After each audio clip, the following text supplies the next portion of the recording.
na kami sa MRT at first time pa lang ni ate sumakay sa MRT. By the way, happy birthday nga pala sa magandang ate ko. Guys, sa mga hindi nakakaalam, pagkasama niyo daw po yung pamilya sa MRT, isang ticket na lang daw po yung bibili nyo. Ticket?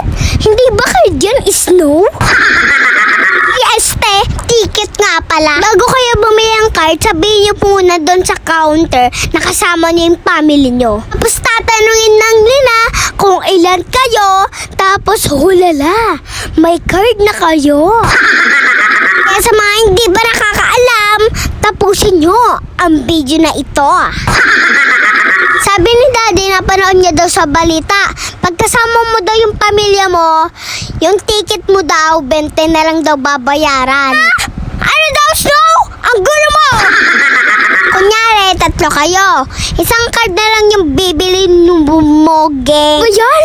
Nabubulit tuloy ako. Kunyari, 3 kayo. Isang card lang yung bibilin mo, geng. Tapos, bibigyan pa rin ng card yung family mo. Kaso, hindi na kayo dadaan dun sa sinushootan ng card. Doon na kayo sa likod ng guard. Ganyan o, yung hawak namin na ate na card, ganyan ang bibigay nila sa inyo.